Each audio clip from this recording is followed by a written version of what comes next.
I am the son of Rome. I survived Cannae, the day our pride was shattered, the day time itself bled. Come with me as we walk through ashes of defeat and witness Rome's rise and revenge. In that terrible silence, 50,000 Romans lay still, the ground red with their blood.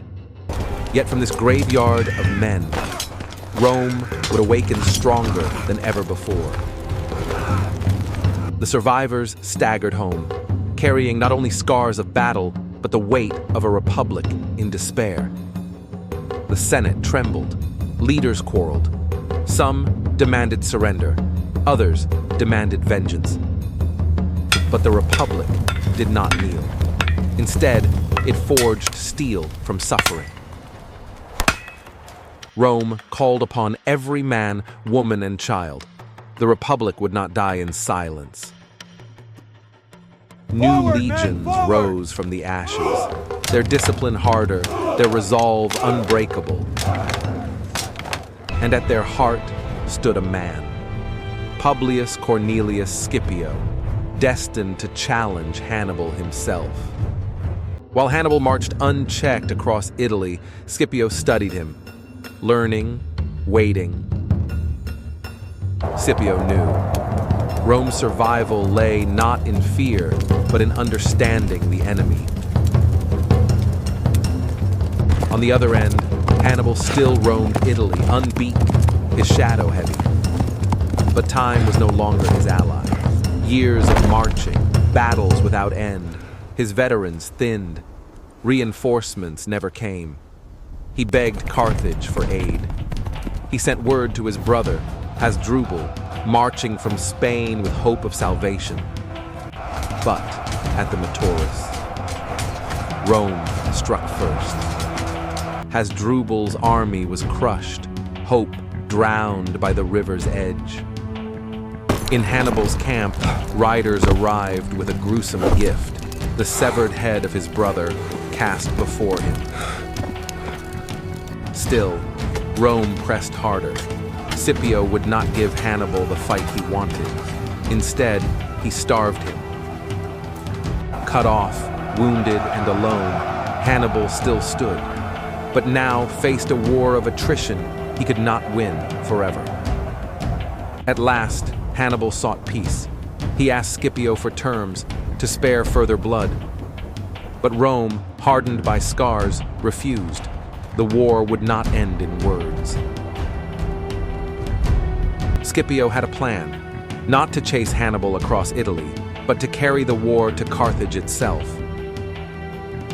Roman legions landed in Africa. Scipio's gamble forced Hannibal home to defend Carthage. And so, two legends met at Zama. Hannibal, master of tactics. Scipio, student of his genius. Hannibal's elephants charged, but Scipio's legions held steady, parting like the sea.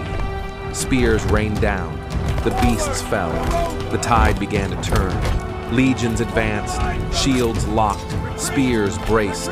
The clash was thunder, iron against iron. Hannibal's veterans held fast, scars of decades of war carved in their faces. But Rome pressed endlessly forward.